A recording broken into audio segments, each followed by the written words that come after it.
Lamar, speaking of the similarities of the way you raise your children, right? Mhm. Let me ask you this, right? Okay. Is there anything that you chose not to do raising your children um that was part of your upbringing? So yes, I was never beat as a child. Okay. Never. Okay. I was never So beat. whippings didn't happen in your No. house. I've been threatened a whole lot of times, but but relatively I was a good child. Okay. I was a good child. I didn't do a whole lot. I didn't get into a whole lot. I didn't, I wasn't, children are children. Children do children things. Yeah. But I wasn't, even if I stepped out of bounds, it won't go so far. That's right. I wasn't wild. I wasn't crazy. So even times I may have deserved a beating, well, they probably could, okay, well, he's just a child. That's right. And he ain't, he's not disrespectful. He's not, blah, blah. Yeah.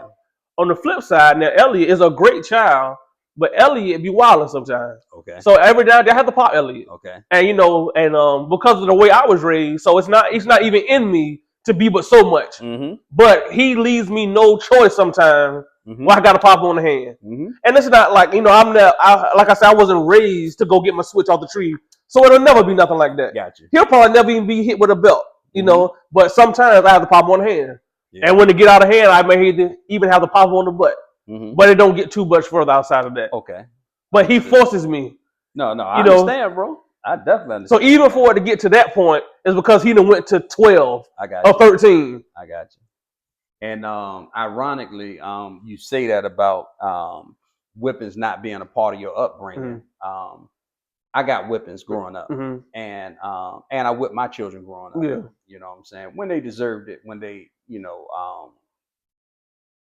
did something out of hand, got in trouble in school, and you know what I'm saying? Some things were just worthy of just letting you know I'm not playing. I'm serious. 100%. You know what I'm saying? And another part is you're not gonna do that again. That's right. That's right. I don't want you to do that again, so I want you to know how serious this is. That's right. So yeah, man. But I think like I say, no wrong or right answer because different cultures different. Yeah. Different people, different cultures. And he's only 4, so he still got a long way to go. Yeah, he may end up graduating to that switch. Yeah, that's right. That's right.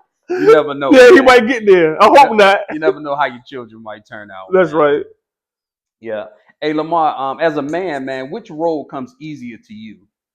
Protecting others or providing for others? Man, that's a good one. That is a very good question because I'm a provider. I'm a giver by nature. A giver, okay. I'm a giver by nature. It's without even thinking. If somebody needs something, I don't even have to think twice. I just feel like it's something natural, and that's probably from my grandmother, something that's been instilled in me because she was a giver, and in many times where she shouldn't have been, where she's giving too much of herself in many situations, But one thing that I always play back is these are some words I spoke at her funeral, and this is something I live by every day. Somebody got to do it. Somebody got to do it. In many situations, it may be crazy, it may be outlandish, but something needs to be done right now. Yeah. We'll figure it out on the back end. That's right. But it has to be done now. Somebody got to do it. Here, do what you got to. Even though you probably lying. I like. You might be lying. But for me, I know that I can't help in certain situations. Yeah. If I can help, I will. Understood. If I can help, I will. So I was talking to another brother that we had on the podcast one day, and he was talking about he was saying that as providers, as men, we automatically think about financially. Yeah. Right. Finances. For sure. That's what we think about. That's what comes to mind when we say providing. But really, as a man, sometimes you're providing so much more. You're right. Than finances. And that's what my mind went to first, financing. Finances. First, automatically. That's what we all do. Yeah, immediately. How much it costs? That's right. How much you need. Yeah. So, but yeah. So outside of that, man, you provide infrastructure. For sure. You provide infrastructure to your family. Yep. To your job situation. You provide so many things to so many people. For sure. For sure. Even just a listening ear sometimes. For sure. You know what I'm saying? For sure. Sometimes me and you call each other. We say, hey, man, you got a minute? That's right. You know what I'm saying? Yeah. I need to run something past you. Walk me off the ledge. Yeah. Before I go ahead and give Devin a piece of my mind. So, yeah, man. And it's good that, that we have that. Man. For sure. That we have that we can talk and all of that good stuff, man. So another thing I was gonna ask too, man. Which role comes easier to you? Or do you think it's easier because you're not married, right? Right. We are engaged. You are engaged. Yes, sir. Yes. Okay. So being a husband figure, okay, I should say, because you're not an actual husband yet. Right. But being a husband figure or being a father, which one of those comes easier to you? Probably being a father. Okay. I think that's easier. Because there's more red tape, so to speak, in the husband role. Gotcha. There's more do's and don'ts that you can do, and that your significant other may not like. Oh yeah. Oh, yeah. There's a little more. There's more parameters. Yes. There's more structure. Yes. Being a dad is kind of what I say goes, especially with a 4-year-old. And once you check off the essentials, clothing, shelter, food, those are the bare necessities. Yeah. And then and a lot of men just do that and don't really love their children or are not there for them or love on them. Yes. Yeah. Like I was just watching this clip last night from Denzel in Fences. Okay. He was talking to his son. Oh, that's a good movie. He said, "I ain't got to like you." That's right. He said, "The man don't pay me because he like me. He paid me because he owe me." And he didn't say nothing wrong. But to get back to the question, I want to stray too far away. Being a father is easy because the essentials are the essentials and they're already taken care of. But I love him so much that part is easy to me. Gotcha. I love everything about him. That's right. So that makes the job easy. It becomes easy. So a lot of guys will say, "Hey man, I love my children from the time they was born. Yeah. But my wife, I had to learn to love her. Absolutely. That's kind of a learned behavior. For sure, 100%. 100%. The love for your children is more like instinct. That's right. That's right. It's not really learned. You don't have to learn to love them. It's instinct that you love them. That's right. So yeah, man, that's wild. But look, man, it's funny that you brought up the Denzel thing about that, because a lot of times that behavior goes from generation to generation. Absolutely. Absolutely. When you don't love on your children the proper way, he gonna pass it on. He's gonna do the same thing to his children. Absolutely. And then he's gonna do the same thing to his children. Absolutely. And a lot of times that pushes down bad behavior. For sure.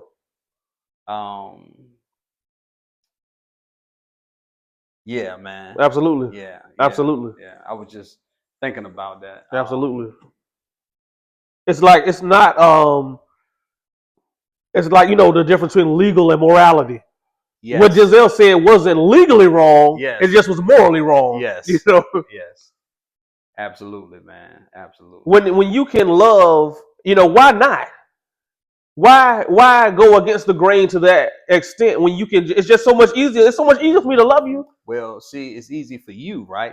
That's because you was taught love. You know what I'm saying? That's real. Like you started that with, hey man, I was in the house with my grandmother, my grandfather. Yeah. They loved me to death. I was the focus point in the house, right? So it's easy for you to love because you was taught that. That's right. But everybody wasn't taught love. That's right. Everybody wasn't taught love. And that hardcore, hardcore raising, like Denzel was displaying in the movie. Sometimes that breaks a man. Yeah. Bro. Yeah. Sometimes it breaks him. But he don't know no other way. That's right. That's right. And something that we always talk about is also you need a little bit of that. Yeah. It's tough love. You need a balance. Yeah. Because some of that stuff that he needs or get him through a situation that I can't get through. Yeah. Because I don't even, I have never even been there. I've never even been, that's never been tapped into. For sure. So that'll be the end of the line for me. Yeah. And he gonna say, "Oh man, this ain't nothing." That's right. Screw these jokers every single day. That's right. You know what I'm saying? That's right. You can't talk to everybody. Some jokers got hit in the mouth. That's right. Punch them hard and punch them early. And keep on moving. Yeah, man, I totally agree with that, man. So, Lamar, with all that you have going on, man, I know you're an entrepreneur. Yes, sir. you have your hands in a few different things, and you got to make money. Yes, sir. You got your hands in a few different things as far as income, and you have a family, you have kids, you got your mom, you got your wife, and all of these things, man. How do you find a balance between all of that, man? Man, I don't think I have. Wow, I don't think I have, man. wow, I no balance. I don't, man. It's either because if I'm giving it to something, something is losing it I'm somewhere lacking else. somewhere else. Something's losing it. Yeah. And I don't want to misquote, but it was like maybe Kobe or somebody maybe even Jerry Rice, somebody that's great, Mm-hmm. and they say you can only be great at one thing. Gotcha. They say you can't do it all. That's right. You're gonna fall short of some other areas. You're gonna fall short. Yeah. So those guys that are great on those levels, Mm-hmm. they miss a lot of stuff at home. They didn't miss Yeah. Christmases and birthdays and things of that nature. Yes. And man, I try my best to do as much as I can. I try my best to be balanced, Mm-hmm. but somebody's gonna get pissed off. Yeah. Somebody. Yeah. Somebody. It's hard, man. So I find that sometimes when you take time to breathe, Yeah. especially take time for yourself, Yeah. you become a little more balanced. For sure. And I don't know if that's totally true for everybody, For sure. but I know for myself, sometimes I find balance in slowing down for myself. For sure. Like let me bring it down. That's right. Control the situation. For sure. Control the situation. For sure. Yep. In the Bible, they had Sabbath days, Mm-hmm. where you didn't do anything. Right. This was the day for worship, Mm-hmm. or this was a day to do anything. You couldn't work, you couldn't do it. It was against the law to do it. That's right. And I don't have Sabbath days, man. Mm-hmm. I don't, my life is just not designed like that. About a Sabbath couple hours. Yeah. So yeah, and that's what I was going to say, man. Yeah. I have Sabbath moments. Yeah.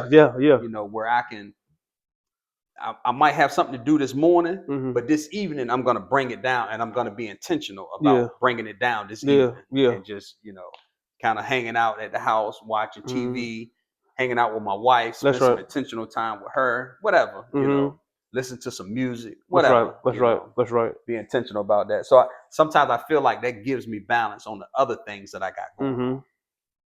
So, and I don't know if that works for everybody or not, but balance is important, man. Absolutely. And believe it or not, probably 95% of men that you talk to will say the same thing you just said. I don't have balance. It's hard, man. It's hard. Even down to the simplest of things, like if I'm back in the gym, that means the grass is 6 feet high. Talk to me. The laundry is clean, but it ain't folded. Yes. But I'm working out. Yes. You know what I'm saying? Yes. But like you say, if I'm picking up shifts at work, I'm working, I'm making extra money, but maintenance is falling behind on the truck. That's right. I haven't been to see my mom. Yeah. You know what I'm saying? It's so many things, man. it's tough, man. I talked to another brother about balance too, man, and he was saying that I thought about this when you just brought up I haven't been to see my mom. Yeah. And he said when he started making a list of things that he had to do, I got to go check on my mom. I got to do this. I got to do that. And he said, and the list got real long of things that he was responsible for. And when he thought about it, he wasn't on the list at all. Woo! That's heavy. Is that major? That's heavy. And I said to him, I bet most men are not on their list. No. Last thing. Yeah. Man, that's heavy. You don't fall on the list to be taken that's care heavy. of. That's heavy. Like you said, if you have some kind of self-love or try to get some kind of self-care in, you dropping the ball on so many other things, you rather neglect that. You say, well, look, let me go cut the grass and let me go check on my mom. Yeah. The gym can wait. Yeah. 30 pounds later. Yeah, 30 pounds later. That's right. Yep. So, it's tough, man. That's another big one, man. Yes, sir. That's definitely another big one, man. So as you grow financially, Lamar, and as you have grown financially, spiritually, mentally, all of that, have there been times where you couldn't take people with you where you was going? And when I say where you're going, I mean not a physical place, but a mental place. Absolutely. Like where your mental is growing. Everybody is not prepared to go there. The blessing in that is, man, I ain't got to do it because they do it to themselves. Wow. It happens on its own. So it becomes a natural. It's just natural. It happens on its own. Wow. It happens on its own. And it's easier that way. Okay. It's easy. And the adult thing to do is for the person to know and not have no hard feelings. It don't always happen that way, especially in the moment. Yeah. And I can't say it's always been it's always happened naturally. There's been times, maybe once or twice, where I've had to do it myself. Yeah, yeah. And then, the person, of course, is mad. For sure. And then, all I can pray is that, hopefully you realize. Because, of course, like you say, you always say, at a time of war, it ain't no time to discuss. About it. That's right. It's too late now. That's right. It's too late now. So I try, if it's that serious, I try to cut it off in the beginning as much as possible. Okay. If I can forecast something happening, if I can forecast it not going or not ending well for the both of us, and our friendship will no longer be the same. Gotcha. So that, let's end whatever business we have going on at the for the sake of the friendship, for sure, or for whatever we have, for sure. And that's for a friend. If you ain't a friend, it don't matter. So that's a good one, man. That you say that. So I was talking to another brother on the podcast, and he said, starting with that. Not get it mixed up, like properly categorize people in your life, what they are. You know what I'm saying? Yeah. Like, this person is my business partner. That's right. Right? That's right. We're not friends. We're not associates. That's right. He's my business partner. That's right. Right? That's right. So now we're going in the same direction when it comes to business. Yeah. Right? This guy's my friend. Yeah. Right? We're doing life together. That's right. That's so right. Now, so and he said, when you properly categorize people, it eliminates a lot of that falling out. For sure. For sure. The lines get blurred. Yes. The lines get blurred. And that's hard for me, bro. Yeah. That's hard for me because I'm a friendly person. Yeah. I'm a friendly person, and I consider myself friendly. Yeah. Right? And everybody doesn't. Yeah. And me and you always say, like, we expect ourselves out of other people. I was waiting on it. Yeah, I was waiting on it. I knew I was waiting on it. I was waiting on it. Yeah. And you'll never get it. And you'll never get it. Never. You'll never get it, man. So and we keep looking every time. We keep looking. So who the one crazy? We are. It's me and you.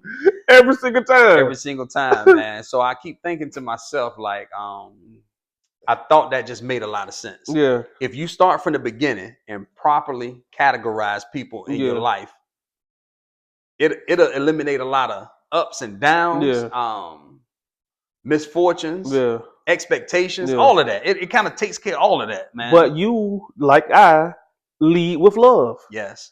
So, man, we didn't do XYZ, man. Come on to the house to a cookout. Yes. And then the lines just get worse and worse and worse. And it ain't no lines. That's right. Now he think he my friend. When he should have never came to your house. Exactly. Yeah. Exactly. Yeah. Another friend of mine, man, she tells me all the times, like, you got to set boundaries. That's right. She always say, Travis, you have to set boundaries for people. That's right. Because if you don't set boundaries, they all over the place. That's right. That's right. And so that's been a challenge for me, though. For sure. I don't know. And I would say that's probably a challenge for a lot of men. For sure. You know what I'm saying? Setting boundaries for whatever things, because being a provider and being a natural provider and a natural protector, you already giving people access to you. Yeah, for sure. You're vulnerable. It's natural for you to give people access to you. You know what I mean? Yep. So and a joker won't even tell you his middle name. That's right.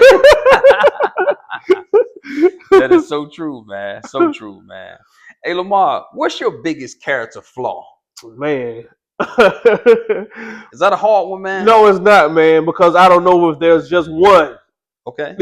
Okay. One, if you allow me, I will discuss a few of them. Talk to me. Talk to me, bro. Let's talk about it. Just like you say, man,